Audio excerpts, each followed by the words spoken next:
Alright, so I've showed you 3 different types of content you could create with the OP3, and then I broke those sequences down in a separate video, shot by shot. If you haven't seen those videos yet, I'll link them down in the description below so you can check them out after watching this one. But today, we're gonna be focusing on getting the footage off of the camera, because none of that great content you shot matters if you don't know how to transfer it from the camera in the first place. But before we get into that, there's a couple of things you should know about in order to make the process easier. First is the type of micro SD card that you would pick up for the OP3. I'm using the 512 gigabytes SD card from SanDisk.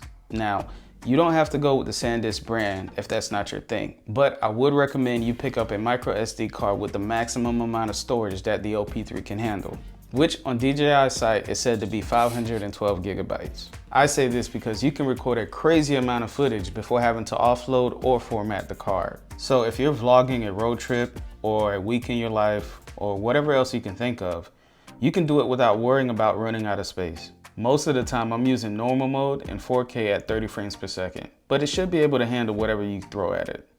Another thing that you should pay attention to is the V mark on the card. What this means is that it can record high quality footage without it coming out choppy or corrupt. So if you plan on shooting 4K, V30 is the lowest rating you should be looking for. All of my micro SD cards are at least V30, and I haven't had any issues with the footage.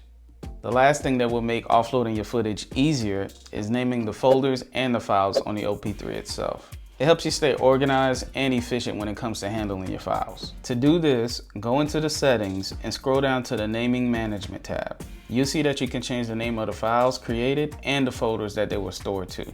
For example, if you're a vlogger in 2024, you can name the folder V24 for 2024 vlogs. Or you can name it V in the month that you're vlogging for.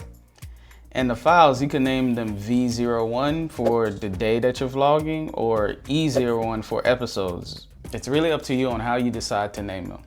One thing that I don't like about the naming system though is that once you create a new folder and add files to it, you can't go back and reuse the last folder that you had selected. And that's because part of the name you can't edit here is constantly being updated every time you change the folder name. I don't know why DJI won't allow you to swap back and forth between the folders that you've already created, but I don't know, to me, it makes the whole thing kind of seem pointless. I don't know. Maybe that's just a me thing. You let me know down in the comment section below what you think about the whole naming structure with the DJI system. If you've used it, it doesn't make sense to me. Okay, now that we've gotten that out the way, there's a couple of ways that you can get the footage off of the OP3. And there's one particular way that I haven't heard anyone talk about yet, but we'll get to that in a bit. The more straightforward way though, is to remove the micro SD card from the camera, insert it into the adapter that comes with it, and then insert that into the SD card slot on your laptop.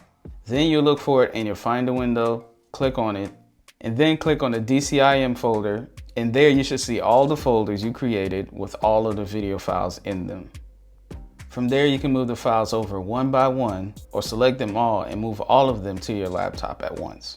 This is normally how I get the footage off of the OP3. Another way is to use the USB-C cable that comes with it. Just make sure that the OP3 is turned on, then plug in one end of the cable to it and then the other end to your laptop. You'll see this prompt to choose file transfer or webcam. Choose the file transfer option. Now you should see the SD card pop up on your Finder window. And now you just follow the steps that I mentioned earlier to get the footage off of the camera. Now, normally I would create a folder to dump all of my footage to for each project that I would be working on. And so each project is different and aren't handled exactly the same way. But there are some basics that I do for every project that I can go over real quick. For each project, I create a couple of different folders to keep all of my assets organized. I create a video folder for the video footage. I create an image folder for all my images. And I create an audio folder for any external audio that I may want to sync later on. Oh, and a library folder to hold the library, along with an export folder to hold my final exports. From there, in Final Cut Pro, I'd create the library, the project, and the event for each folder that I mentioned earlier. And then I import each folder to their matching event. Once all of the clips are imported, then I start my rough cut. Here's where I only keep the footage that supports the story that I'm trying to tell. The amount of time that it takes for this cut varies on the amount of footage that I have to sift through. And yes, not every single thing that's filmed gets used. I know, you spent all this time getting this awesome content. Look, somebody's gonna watch it. No, they won't. Look, I'm not trying to be mean, but you know how short a viewer's attention span is. So the moment they notice that the content is being stretched or the value has dropped, they're jumping ship and moving on to the next. And we don't want that. So film to your heart's content, but only keep the footage that supports the story that you're trying to tell. It's okay. I feel your pain. After that, I move on to the final cut. Get it? Final cut.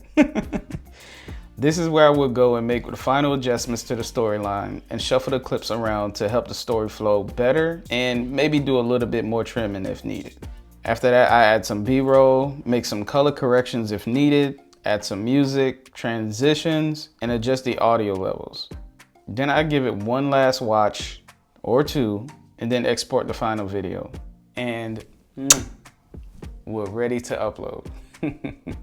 But if editing on a laptop isn't your thing, or you prefer to edit on your phone, then you're in luck, because this third way of moving the footage off of the OP3 is moving it directly to your phone. All you have to do is connect the OP3 to your phone using the USB-C cable and select the file transfer that pops up on the OP3.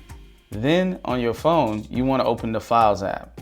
Head over to the Browse section and then look for SD card, untitled, or whatever you decide to name your micro SD card, and click on that. Now you have access to all of the files on the card. And to save them, you hit the three dots at the top right corner of your screen, click select, and now you can select all the files that you would like to move. Then select the share button in the lower left hand corner and click the save option. When you go into your photos gallery, you should see the files added at the bottom of your most recent album.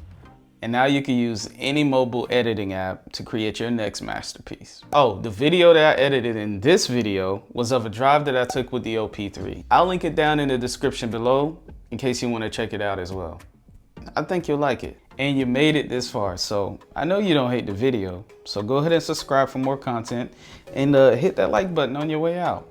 And if you're new here, welcome to the Tech Tribe, where the vibes are good and the content is better.